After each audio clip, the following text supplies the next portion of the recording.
Dans Jean chapitre 9, au verset 4, il est dit, il faut que je fasse, virgule, tandis qu'il est jour. Les œuvres de celui qui m'a envoyé, il faut que je fasse. En tout cas, Christ disait qu'il devait faire ce qu'il devait faire pendant le jour. Les œuvres en tout cas du vrai Dieu qu'il a envoyé, il devait le faire pendant le jour. C'est une représentation symbolique de la semaine. Vous voyez? Pendant le jour. Les œuvres de celui qui m'a envoyé. La nuit vient, virgule, où personne ne peut travailler. Oh. La nuit vient où personne ne peut travailler. Là, on va maintenant entrer dans le cœur même de la révélation. Quand Christ dit, le jour, il travaille. La nuit vient où personne ne peut travailler. Là, c'était la nuit par rapport au sabbat. Et ce sabbat-là, c'était diabolique. Là, maintenant, on dit où personne ne peut travailler. Où personne ne peut travailler. Parce qu'on avait déjà instauré ça dans l'Ancien Testament. Mais on va vous dévoiler ce jour-là. Marc, chapitre 3, au verset 4. 8 secondes 1910. Puis il dit 2 points. Est-il permis le jour du sabbat de faire du bien ou de faire du mal, virgule, de sauver une personne ou de la tuer, point d'interrogation. Mais il gardait le silence, point. Donc, ces détracteurs de Christ voulaient tout le temps l'accuser, le piéger, mais ils ne feront pas de poids. Et Christ répond maintenant, puisque Christ a vu les ruses. Christ maintenant il répond, parce qu'il est dit, répond à l'insensé pour qu'il se croie passage à ses propres yeux. Donc Christ a répondu à l'insensé en disant, mais, hey, dites-moi un peu, dans votre jour du sabbat là, donc votre faux Dieu a instauré là, est-il permis de sauver quelqu'un, ou de guérir quelqu'un, ou de tuer quelqu'un? Quand Christ a parlé, dans ses propos, ils ont compris quelque chose. Ils ont compris qu'ils étaient grandement dans l'erreur par rapport à les faux sabbats. C'est pour ça qu'ils ont gardé le silence. Mais ils auraient pu dire, au jour du sabbat, il est permis de tuer, non? Puisque on a bien vu qu'un homme ramassait du bois le jour du sabbat, ils l'ont bien tué, non? Ils l'ont lapidé, non? Ils auraient pu dire ça. Mais quand Christ a parlé, Christ les a fait comprendre quelque chose. À l'intérieur d'eux, ils ont compris que waouh, ils étaient dans l'erreur. Que les sabbats là ne venaient pas de Dieu. C'est pour ça qu'ils ont gardé le silence. Ils ont gardé le silence. Hébreux 4, versets 8 à 11. En effet, virgule, si Josué avait conduit le peuple dans ce repos, c'est-à-dire dans ce sabbat, virgule, Dieu n'aurait pas parlé plus tard d'un autre jour. Point. Il y a donc un repos de sabbat réservé au peuple de Dieu. Ce sabbat-là est spirituel et non le sabbat terrestre de la loi hébraïque de l'Ancien Testament des faux juifs. Ce sabbat des sorciers là. Ça c'est diabolique. Mais le vrai, en fait, sabbat, ça veut dire le repos. Et le seul repos est spirituel. Est-ce que vous comprenez? Le seul vrai repos est spirituel. Et c'est ce dont Paul faisait allusion dans Hébreux 4, 8 à 11. Quand il dit, en effet, si, c'est une supposition. Supposons un peu que Josué avait conduit le peuple dans ce repos. Mais dans le repos dont vous parlez tout le temps, le sabbat, ou c'est quoi hein? Dieu n'aurait pas parlé plus tard d'un autre jour. Mais comment se fait-il qu'on vous dise que Dieu instaure le sabbat? Et après, maintenant, plus tard, il parle encore d'un autre sabbat. Mais ça dit quoi? Soit c'est le premier sabbat, soit c'est le deuxième. Soit... Parce qu'on sait que dans l'Ancien Testament, il y a plus de sabbats. Mais on vous montre que Dieu ne parlait même pas de ce sabbat dont vous connaissez. Le sabbat de Dieu, en tout cas, le sabbat que Dieu a manifesté, c'est sa présence. On va vous expliquer ces choses. Il y a donc un repos de sabbat réservé au peuple de Dieu. Car celui qui entre dans le repos préparé par Dieu se repose de son travail, comme Dieu a cessé de... C'est-à-dire se repose de son travail. Efforçons-nous donc d'entrer dans ce repos, afin que personne ne tombe en donnant le même exemple de désobéissance. Comment ça on va dire? Efforçons-nous donc d'entrer dans ce repos. Si ce sabbat-là, c'est peut-être, on va peut-être dire samedi, parce que pour les faux là, c'est le samedi. Supposons même pour vous, les faux chrétiens, c'est le dimanche. Comment on va dire, comment on va comment on va te dire, efforce-toi d'entrer le dimanche? Mais attends, ça tient pas là. Ouais, que votre sabbat là, c'est de la rigolade. Donc, le vrai sabbat, c'est quoi? Il est spirituel. Le sabbat biblique, dont on fait allusion dans l'Ancien Testament, tout ça, c'est faux. C'est diabolique. C'est la sorcellerie. Le vrai sabbat est spirituel. Et ça avait déjà commencé depuis l'aube. Est-ce que vous comprenez? Dans le livre de la sagesse, chapitre 2, au verset 23 à 24, livre de la sagesse, vous trouvez ça dans la Bible écuménique et traduction écuménique de la Bible Torbe et dans la Bible en français courant aussi. Donc, livre de la sagesse 2, 23 à 24, il est dit: Or, Dieu a créé l'homme en le destinant à une vie éternelle, virgule, contrairement à un livre d'Enoch où on dit Dieu a créé l'homme pour qu'il meure. Mais ici, il est dit que Dieu a créé l'homme, en tout cas moto, pour qu'il vive éternellement. Vous voyez? Et il a fait à l'image de ce qu'il est lui-même. C'est à cause de la jalousie de Satan que la mort est entrée dans le monde. Et les partisans de Satan doivent la subir. Donc Dieu a créé l'homme immortel et éternel. C'était un repos. Est-ce que vous comprenez? Donc c'était ça le repos que Dieu a manifesté à l'âme. Donc c'est pour ça que Christ dit, l'homme n'a pas été créé pour le sabbat. Vous voyez? Le sabbat terrestre là. Mais le sabbat était fait pour l'homme. On vous dit ici là que l'homme était immortel au départ. Donc il était dans un repos éternel. Il était dans un repos éternel. Parce que l'homme ne travaillait pas. L'homme n'avait pas besoin de travailler. Parce qu'il était déjà dans ce repos là. Tandis que quand il a chuté, on lui a dit, tu travailleras et mangeras tous les jours. Là, ce n'est plus un repos quand vous travaillez. Or, l'homme était à l'aise avant la chute, il était dans ce repos. Dans les fausses versions que des mal trafiquants disent, on a créé l'homme, Dieu l'a mis là pour qu'il cultive le sol et qu'il travaille. Depuis quand une âme vivante va cultiver le sol? Pour travailler. Il y avait toutes sortes de fruits. Tu cueilles un fruit pour l'autre repousser aussitôt. Donc, l'homme était déjà dans ce repos-là. C'est ce repos-là. L'homme, ça c'est le sabbat. L'homme était déjà là-dedans. Sauf qu'il est sorti de là quand il a chuté. C'est pour ça qu'il est dit dans Psaume 86, Psaume 82, verset 600.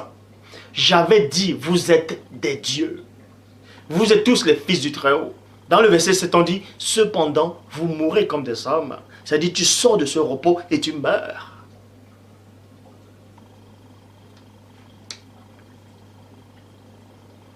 Pourquoi? Parce qu'il est dit dans Genèse chapitre 2 au verset 17. Genèse 2, 17. Mais tu ne mangeras pas le fruit de l'arbre de la connaissance du bien et du mal, virgule, car le jour où tu en mangeras, tu mourras.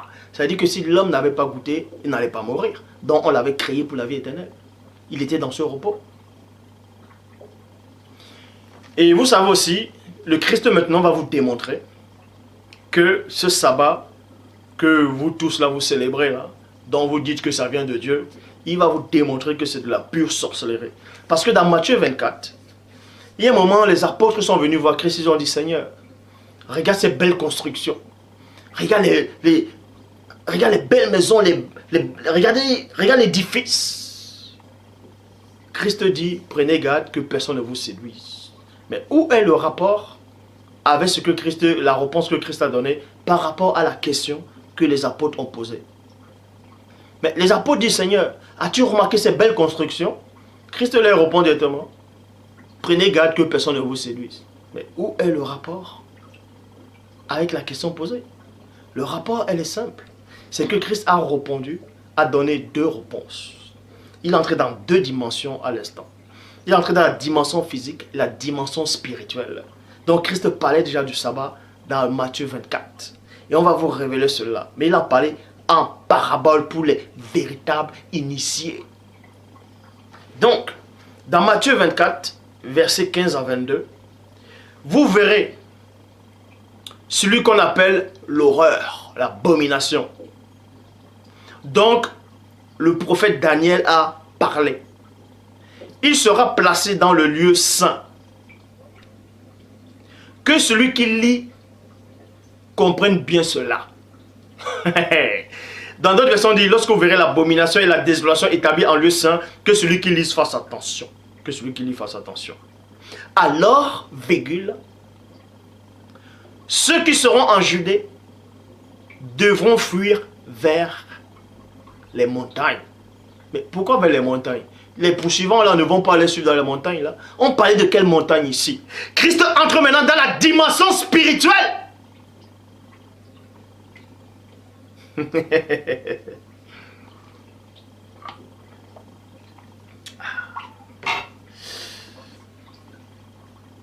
Alors, ceux qui seront en Judée devront s'enfuir vers les montagnes. Celui qui sera sur la terrasse de sa maison ne devrait pas descendre pour prendre ses affaires à l'intérieur. Mais si tu as la terrasse et que les brigands et que la guerre commence, on vient vous attraper, mais ils vont casser ta maison. Tu n'as même plus besoin de rester sur la terrasse, on casse ta maison et puis tu tombes.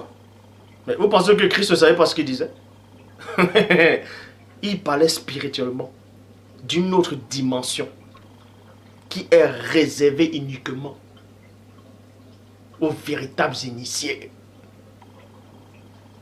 Donc, celui qui sera sur la terrasse de sa maison ne devrait pas descendre pour prendre ses affaires à l'intérieur. Et celui qui sera dans les champs ne devrait pas retourner chez lui pour prendre son manteau. Point. Quel malheur ce sera, virgule, en ces jours-là. En quel jour? Il parle de quel jour? En ces jours-là. Pour les femmes enceintes et pour celles qui allaiteront. Là, on va toucher le noyau. Priez Dieu pour que vous ne soyez pas. Priez Dieu pour que vous n'ayez pas à fuir pendant le mauvais jour. Non, pendant la mauvaise saison. Ou un jour de sabbat. Je m'arrête d'abord là.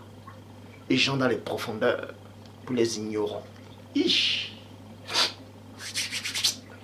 On vous dit ici qu'il y aura une détresse. On va un peu décoder, on va parler, on va sortir de la parabole et on va entrer dans les décortiquages.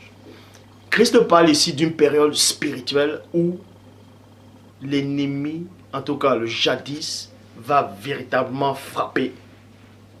Vous voyez, va véritablement frapper. Va véritablement frapper. C'est pour ça qu'il dit, priez Dieu pour que votre fuite n'arrive pas dans la mauvaise saison.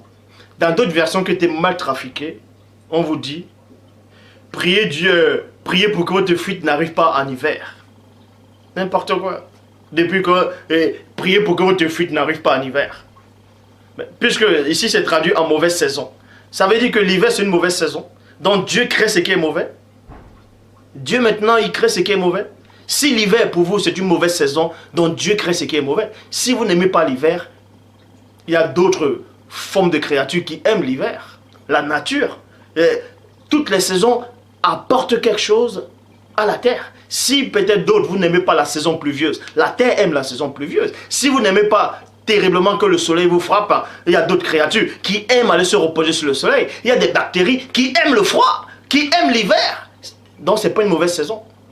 Donc cette saison-là, la mauvaise saison, n'avait rien à voir avec l'hiver.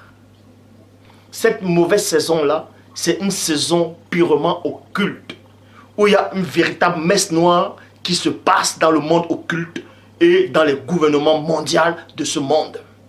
Est-ce que vous comprenez? Ici, on parle d'une mauvaise saison du sabbat. C'est pour ça qu'on compare la mauvaise saison ou un jour de sabbat.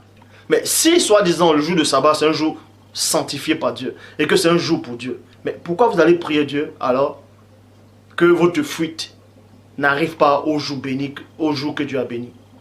Mais vous devez plutôt remercier que ça arrive au jour que Dieu a sanctifié. Comme ça, Dieu va vous protéger ce jour-là, non? Vous ne voyez pas? Christ vous montre que votre sabbat-là n'a pas lieu d'être. Parce que c'est le sabbat des sorciers. À chaque sabbat, avant l'ouverture du sabbat, même à la veille, déjà à la veille, on sacrifiait des moutons. Bref, le sabbat, pendant le sabbat, si vous ne savez pas, je vais vous dire, pendant le sabbat, en tout cas le sabbat diabolique là existe, là, quand il dit existe, il le pratique. Ces gens-là qui sont dans le monde occulte, ces gens-là, ces gouvernements, ils le savent. Ils pratiquent les sabbats, les messes noires. C'est à cette période de sabbat qu'ils votent, qu'ils instaurent des lois contre la morale. L'homme avec homme, le mariage homme avec homme, une abomination. Et on veut que l'homme soit tolérant, accepter ce que même la nature va vomir. On fait croire qu'un homme a le droit de faire l'opération pour devenir une femme. On dit ouais, c'est son choix. Quel choix? Une abomination. C'est pendant la période de sabbat occulte qu'ils font instaurer les lois là. C'est pendant la période de sabbat occulte qu'ils font les choses sur les organes. Ils vont créer des crises en Afrique. Ils vont créer des vaccins diaboliques que les démons les ont déjà expliqués dans des laboratoires pour aller faire les expériences en Afrique pour exterminer l'homme noir. Mais vous n'allez jamais exterminer l'homme noir, je vous le dis. Vous avez peur, vous le ferez jamais. Tant que le soleil est là, tant que la lune est là, tant que les étoiles sont là, l'homme noir restera sur la terre. Est-ce que vous comprenez? Car tout ça a été fait pour lui. Tout ça a été fait pour lui. Il est l'héritier de l'univers. Que cela vous choque ou pas, vous pouvez mettre ça là sur YouTube. Ça ne changera rien. Vos pensées, vos idées, vos convictions resteront dans vos petites têtes humaines. Ça ne va rien changer. Je dis bien, vous n'allez rien changer dans le monde. Au temps de Christ, on l'a calomnié, on l'a insulté. Ça a changé quoi? Ça l'a empêché de repartir s'asseoir où il était? Non. Donc, c'est la messe noire, le sabbat des sorciers, ça s'appelle le sabbat des sorciers. C'est là où ils font les orgies. C'est là où, vous voyez, tous les films hollywoodiens maintenant, toutes les séries télévisées, ou toutes ces choses-là, il faut toujours qu'ils montrent une scène, homme avec homme, femme avec femme, pour travailler vos mémoires. Parce que la période de sabbat, les sabbats a commencé. Pour toucher vos mémoires. Pour vous faire accepter l'inacceptable. Des abominations contre nature. Vous voyez un lion qui va coucher avec un lion?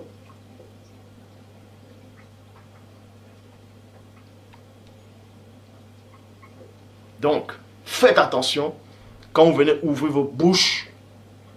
La Bible dit, ah, le Saint-Esprit de Dieu m'a dit, ah, Dieu m'a dit. Quel Dieu? Votre faux Dieu qui ment là, votre faux Dieu qui se trompe, votre faux Dieu qui change d'avis, votre faux Dieu là, soi-disant qui est descendu sur la terre, il est mort. Et qui oublie même les saisons. Qui pleure. Qui s'abandonne lui-même. Qui est tenté par une créature inférieure.